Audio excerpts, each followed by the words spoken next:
The student who is studying in intermediate UP board that can subscribe to this channel for getting all the videos of sociology that will be uploaded in the future. तो इसके पहले भारतीय सामाजिक परिचय नाम का जो पहला अध्याय था उसमें बहुत सारे क्वेश्चंस के बारे में डिस्कस कर चुके थे। ये अगला क्वेश्चन है जिसमें राष्ट्रवाद का जन्म किसके परिणाम स्वरूप हुआ। ये क्वेश्चन है, थोड़ा सा धुंधला धुंधला दिखाई दे रहा होगा कि राष्ट्रवाद का जन्म किसके परिणाम स्वरूप हुआ। तो यहाँ पर चार ऑप्शन है: संप्रदायवाद, उपनिवेशवाद, प्रजातिवाद, जातिवाद। तो इसका सही ऑप्शन है उपनिवेशवाद। तो इस वीडियो में समझेंगे कि ये संप्रदायवाद क्या चीज़ होता है, उपनिवेशवाद क्या है, जातिवाद क्या है, प्रजातिवाद क्या है, राष्ट्रवाद क्या है। इन 5 टर्मिनोलॉजीज़ के बारे में अध्ययन करेंगे। जो 5 टर्म्स हैं इनके बारे में अध्ययन करेंगे। तो पहला इसमें टर्मिनोलॉजी है राष्ट्रवाद। इसको इंग्लिश में बोलते हैं नेशनलिज्म। राष्ट्रवाद में देखें तो 2 शब्द है, एक है राष्ट्र, एक है वाद। राष्ट्र का मतलब होता है, जैसे कि क्लास 10th के या क्लास 12th के ही नागरिक शास्त्र का चैप्टर जब पढ़ेंगे तो उसमें राष्ट्र की परिभाषा दी हुई है। तो उधर राष्ट्र का मतलब यही है कि एक जो जातीय रूप से एक जाति के लोग हैं, या एक धर्म या एक पंथ मजहब, एक भाषा बोलने वाले व्यक्ति हैं, या कुछ ऐसे व्यक्तियों का समूह या समुदाय ऐसा है जो जिनका ऐतिहासिक जो संस्कृति रही है या जो उनकी ऐतिहासिकता रही है वो लगभग समान रही है, और वो अपनी संस्कृतियों का प्रयोग जो है वो काफ़ी सालों से, काफ़ी दशकों से या सदियों से एक जगह पर करते आ रहे हैं और अपनी भूमि को एक समूह के रूप में अपना मानते हैं। तो उसको हम कहते हैं कि वो एक राष्ट्र का निर्माण करते हैं। और जब कोई व्यक्ति अपने राष्ट्र के विकास के लिए, अपने राष्ट्र के प्रति बहुत ज़्यादा प्रेम या स्नेह दिखाता है, तो उसी को हम कहते हैं राष्ट्रवाद। या राष्ट्रवाद को कभी कभी ऐसे भी टर्मिनोलॉजी के रूप में यूज़ करते हैं जब किसी व्यक्ति के लिए जो राष्ट्र है, नेशन है, उससे बढ़कर के कोई चीज़ ना हो। यहाँ तक कि अगर उसका कोई धर्म है तो वो धर्म से ऊपर उठ करके या किसी प्रकार के दबाव या लालच से मुक्त होकर के वो सिर्फ अपने राष्ट्र की भलाई के बारे में यदि सोच रहा है तो हम कह सकते हैं कि वो व्यक्ति राष्ट्रवादी है या नेशनलिस्ट है। और राष्ट्रवाद को इंग्लिश में नेशनलिज्म बोलते हैं, राष्ट्र को नेशन बोलते हैं। राष्ट्र को इंग्लिश में नेशन बोलेंगे, NATION।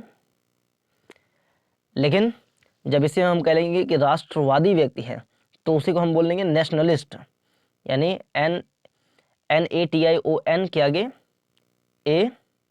ALIST जोड़ देंगे। और जब हम कहेंगे राष्ट्रवाद तो उसके लिए नेशनलिज्म टर्मिनोलॉजी का यूज़ करेंगे। तो राष्ट्रवाद की इसमें परिभाषा बता रखी है कि लोगों के किसी समूह की उस आस्था का नाम जिसके तहत वे खुद को साझा इतिहास, जैसे पहले डिस्कस करें कि उनका एक साझा इतिहास, परंपरा, भाषा, जातीयता या जातिवाद कह लें, और संस्कृति के आधार पर एकजुट मानते हैं। ये जो एकजुटता है, एकीकरण की जो भावना है, that can be defined as nationalism. इन्हीं बंधनों के कारण वे इस निष्कर्ष पर पहुंचते हैं कि उन्हें आत्मनिर्णय के आधार पर अपने संप्रभु राजनीतिक समुदाय अर्थात राष्ट्र की स्थापना करने का अधिकार है। यहाँ पर एक वर्ड आया है संप्रभु। जैसे अगर कोई भी राष्ट्र होता है या कोई भी देश होता है या कोई राज्य होता है, उसकी 4 कसौटियाँ होती हैं मुख्य रूप से। एक तो उसके पास अपनी जनसंख्या होनी चाहिए। अगर कोई जनसंख्या है और वो जनसंख्या किसी न किसी भूभाग पर रहेगी तो भूभाग होना चाहिए, और वहाँ पे एक सरकार का गठन होना चाहिए, और ये जो सरकार है वो संप्रभु होनी चाहिए। अगर ये 4 कसौटियाँ होती हैं, यानी जनसंख्या, भूभाग, सरकार और संप्रभुता, अगर ये 4 कसौटियाँ हैं तो हम ये मानते हैं कि वो एक राष्ट्र है। कुछ लोग राष्ट्र को इस तरीके से डिफाइन करते हैं कि अगर उनका एक साझा धार्मिक प्रवेश रहा है, जैसे कि एग्जाम्पल के रूप में मोहम्मद अली जिन्ना का जो पाकिस्तान बनाने की नीति थी, जिसको 2 नेशन थ्योरी हम बोल सकते हैं, डबल नेशन थ्योरी बोल लें, दो राष्ट्रों का सिद्धांत बोल लें, उसमें उन्होंने ये बताया था कि चूंकि मुस्लिम एक राष्ट्र के रूप में अपने आप को अलग भूभाग पर स्थापित करना चाहते हैं, तभी उनका विकास हो सकता है। तो यहाँ पर हम कह सकते हैं कि वो मुस्लिम राष्ट्र था, और उसको वर्तमान समय में भी देखा जाए तो वो एक इस्लामिक स्टेट है, यानी कि मुस्लिमों को ज़्यादा तरजीह देने वाला राष्ट्र है। जबकि भारत भी एक राष्ट्रवादी देश है, लेकिन यहाँ पर बहुलतावादी राष्ट्र बहुलतावाद की ज़्यादा प्राथमिकता है। संस्कृतिवाद की प्रधानता यहाँ पर है। बहुभाषी लोग यहाँ पर रहते हैं, तो सभी संस्कृतियों का प्रतिनिधित्व तो समान रूप से यहाँ पे लगभग समान रूप से सभी को मिलता है। हालांकि दुनिया में ऐसा कोई राष्ट्र नहीं है जो इन कसौटियों पर पूरी तरह से फिट बैठता हो। इसके बावजूद अगर विश्व की एटलस यानी मानचित्र उठाकर देखी जाए तो धरती की एक एक इंच ज़मीन राष्ट्रों की सीमाओं के बीच बटी हुई मिलेगी। यानी कि राष्ट्रवाद की जो परिभाषा है कि एक जातीयता, एक ऐतिहासिक भावना, एक संस्कृति या एक धर्म, इन सब के आधार पर किसी एक राष्ट्र का निर्माण हो, यह हमेशा एक जैसा नहीं होता है। क्योंकि कभी कभी ऐसा होता है कि एक साझी संस्कृति या एक साझा इतिहास नहीं है, इसके बावजूद भी वो लोग एक राष्ट्र के रूप में रह लेते हैं। जैसे कि भारत में ही देखें, और कभी कभी ऐसा भी होता है कि जो उसकी परिभाषा है वो सही भी होती है। जैसे कि पाकिस्तान को अगर देख लें, ऐसे ही यूरोपीय कंट्री में बहुत सारे ऐसे राज्य हैं जो कि वो एक्चुअली में राष्ट्र हैं, यानी कि अपने धर्म को ज़्यादा तरजीह देते हैं, हालांकि वो अपने आप को सेकुलर भी बताते हैं। और राष्ट्रवाद के आधार पर बना राष्ट्र उस समय तक कल्पनाओं में ही रहता है जब तक उसे एक राष्ट्र राज्य का रूप नहीं दे दिया जाता है। यानी इसका कहने मतलब कि राष्ट्रवादी अगर किसी के अंदर भावना है, जैसे कि एक हिंदू धर्म के बहुत सारे लोगों को यदि ये महसूस हो कि भारत एक हिंदू राष्ट्र बनना चाहिए, तो ये तब तक इसको चरितार्थ रूप में नहीं माना जा सकता है जब तक कि उस राष्ट्रवादी भावना को एक राज्य के रूप में यानी कि स्टेट के रूप में उसको मान्यता ना मिल जाए। तो कुछ लोग को इस बात की आशंका होती है कि भारत को एक हिंदू राज्य बना दिया जाएगा या हिंदू राष्ट्र बना दिया जाएगा, लेकिन ऐसा नहीं है, क्योंकि हमारे भारतीय संविधान में भी ऐसा कोई प्रावधान नहीं है कि भारत को हिंदू राष्ट्र या कोई भी राष्ट्र बनाया जाए। भारत एक पॉजिटिव सेंस ऑफ सेकुलरिज्म वाला देश है।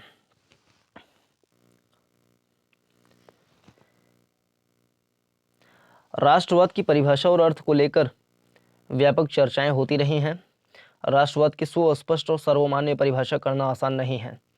प्रोफेसर स्नाइडर तो मानते हैं कि राष्ट्रवाद को परिभाषित करना अत्यंत कठिन कार्य है, लेकिन फिर भी इस विषय में उन्होंने जो परिभाषा दी है वह राष्ट्रवाद को समझने में उपयोगी है। तो एक व्यक्ति हैं जिनका नाम है प्रोफेसर स्नाइडर। उन्होंने राष्ट्रवाद की परिभाषा क्या दी है?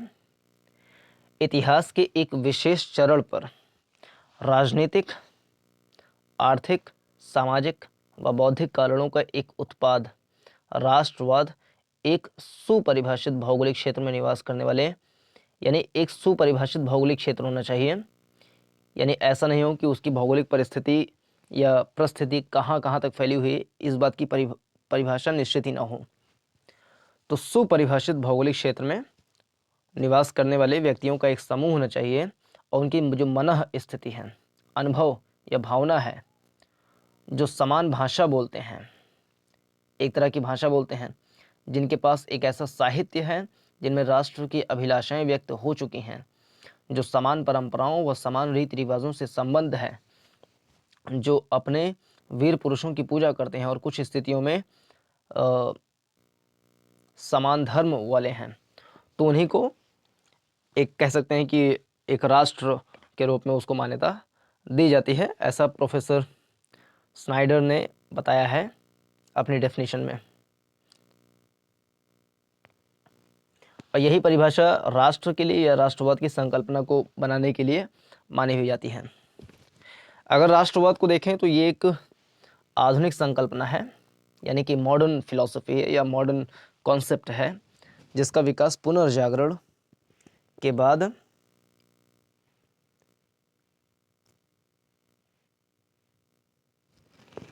तो ये जो फिलॉसफी है जिसको हम राष्ट्रवाद कह रहे हैं, उस फिलॉसफी का जो विकास है वो पुनर्जागरण काल में देखने को मिलता है। पुनर्जागरण को इंग्लिश में रेनेसांस बोल सकते हैं, रेनेसांस या रेनेसॉ भी बोल देते हैं। पुनर्जागरण काल मतलब कि पुनः फिर से जागना। जैसे जब यूरोप में मध्यकाल का समय चल रहा था तो वहाँ पर जितने भी यूरोपीय व्यक्ति थे वो कह लें कि परलोकवादी थे, ईश्वर पे उनका अंधविश्वास टाइप का था और बाइबल में जो लिखा हुआ था उसी को वो अंतिम सत्य मानते थे और वैज्ञानिकों के जो खोज अनुसंधान थे उसको कभी कभी नकार देते थे और उनको बहुत सारी सज़ा भी देते थे, उत्पीड़न का सामना करना पड़ता था।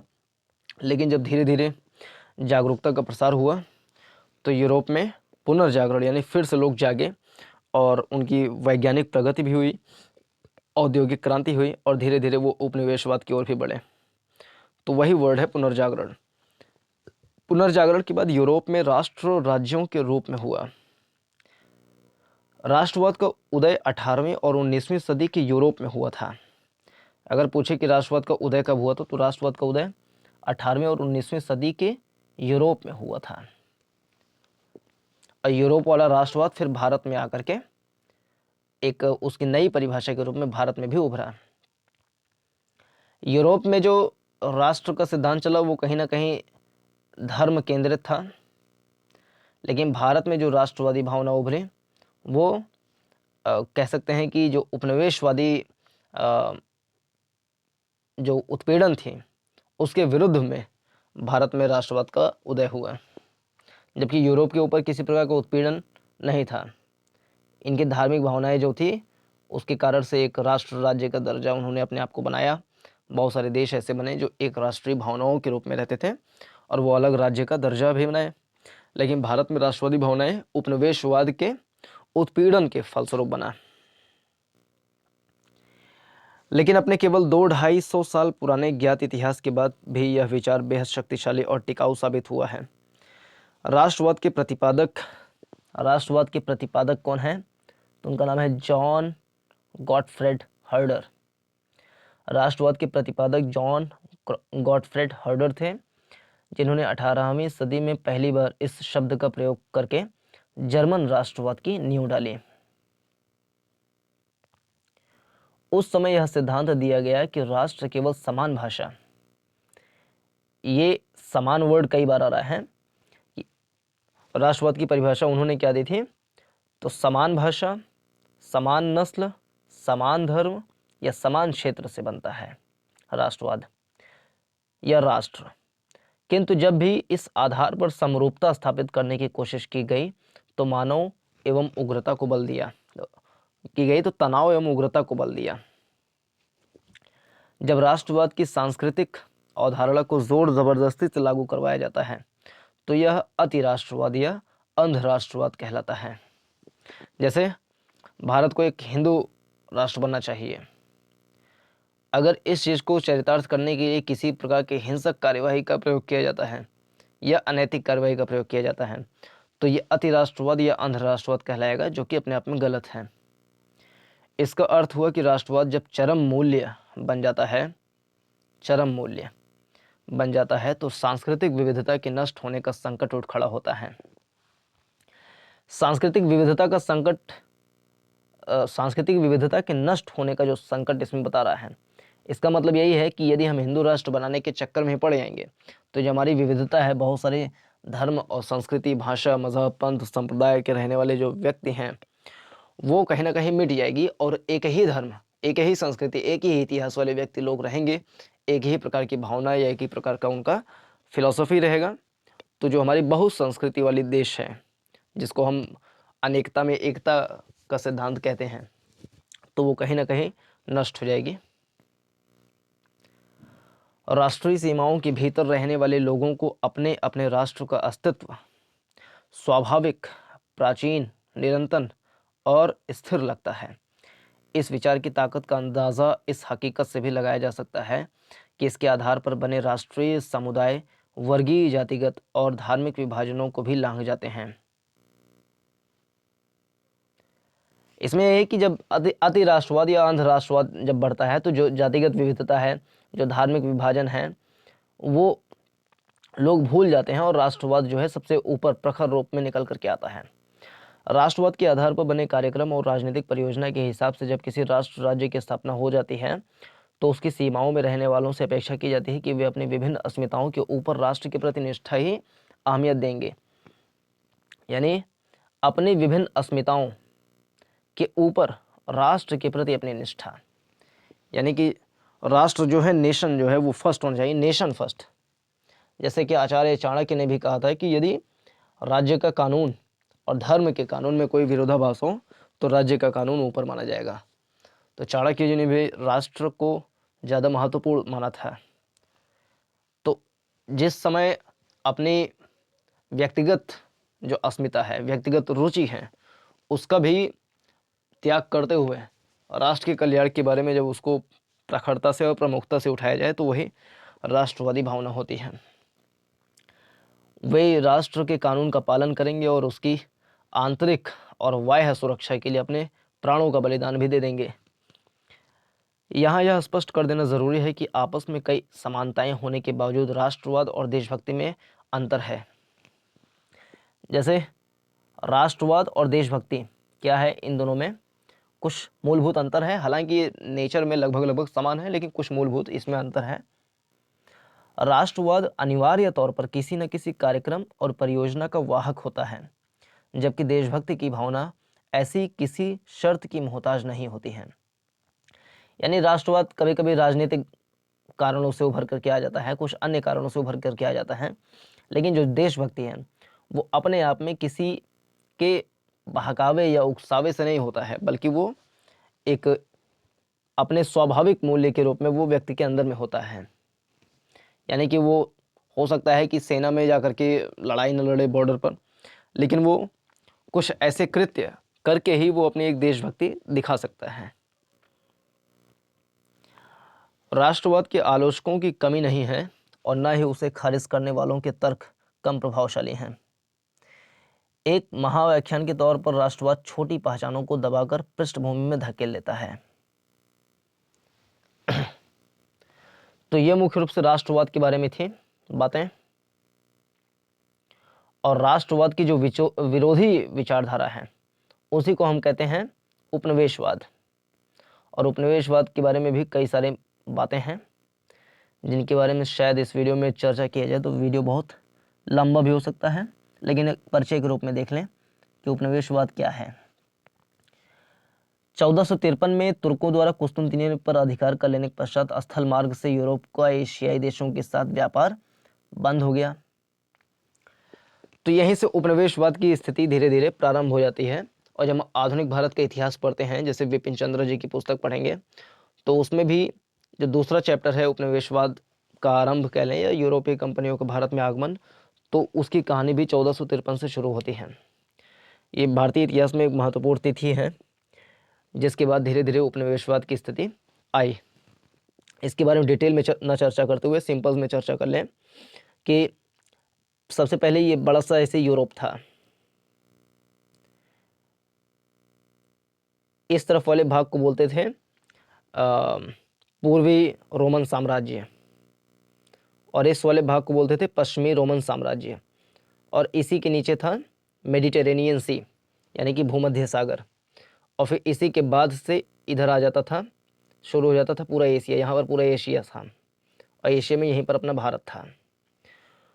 तो यूरोप से, यानी कि पश्चिमी यूरोप से जब भारत में व्यापार होता था तो यही कूद करके मेडिटेरेनियन सी से होते हुए लाल सागर से फिर अरब सागर में जाकर के इधर व्यापार करते थे भारत के साथ। लेकिन 1453 में इस वाले क्षेत्र पर जो पूर्वी यूरोप या पूर्वी रोमन साम्राज्य है, इस पर तुर्कों का आधिपत्य हो गया। तो ये जो लाइन है ये पूरा मेडिटेरेनियन सी में भी आधा हिस्सा पूर्वी रोमन साम्राज्य का हो गया। तो ये इधर से व्यापार करना इनका एक तरीके से रुक गया। तो उन्होंने नए नए स्थल मार्गों की खोज की। जैसे यहाँ से ये पश्चिमी यूरोप है, पश्चिमी रोमन साम्राज्य है, तो ये यूरोप को पूरा घूम करके, ऐसे घूम करके फिर यहाँ पर आए, भारत में व्यापार करने का स्थल मार्ग खोजे। कालीकट में सबसे पहले पहुँचे, जिसका नाम था वास्को डी गामा, 1498 में। फिर धीरे धीरे 1498 में ये आए, फिर ये गए, अपने साथ बहुत सारी चीज़ें लेकर के आए। फिर पुर्तगाल के कुछ शासक यहाँ पर आए, गवर्नर जनरल आए, वो अपने राजनीतिक स्थिति को भी यहाँ पर प्रगाढ़ करने लगे। फिर इसके बाद धीरे धीरे पुर्तगाल के बाद डच लोग आए, डच के बाद फिर ब्रिटिश आए, ब्रिटिश के बाद फिर डेनिश आए, डेनिश के बाद फिर फ्रेंच लोग आए। तो ऐसे ऐसे धीरे उपनिवेशवादी शक्तियाँ भारत में आती गईं और अंततः ब्रिटिश शक्ति जो है वो सबसे प्रखर रूप में उभरी और ये पूरे भारत को एक उपनिवेशवादी उपनिवेश के रूप में बना लिए और बहुत शोषण किए, सालों तक शोषण किए। और 1947 में ब्रिटिश सत्ता समाप्त हो गई। फ्रेंच की एक दो कॉलोनियाँ थी, जैसे चंद्रनगर था, पौंडीचेरी था, तो वहाँ से भी उनको आज़ादी के बाद निकाल दिया गया। पुर्तगाल लोग भी दमन दीव इस क्षेत्र में कुछ मात्रा में थे, गोवा में थे, तो वहाँ से इनको भी खारिज कर दिया गया, निकाल दिया गया। और इस समय भारत में कोई भी उपनिवेशवादी शक्ति नहीं है। यानी जो जो राष्ट्रवाद है भारत में, भारत का जो नेशनलिज्म है वो यूरोपीय कंपनियों द्वारा जो कॉलोनिज्म की नीति अपनाई गई थी उसके विरुद्ध में नेशनलिज्म भारत में पनपी थी। तो इस क्वेश्चन का मेन आंसर यही है। बाकी जो टर्मिनोलॉजीज हैं उसके बारे में किसी अन्य वीडियो में डिस्कस करेंगे।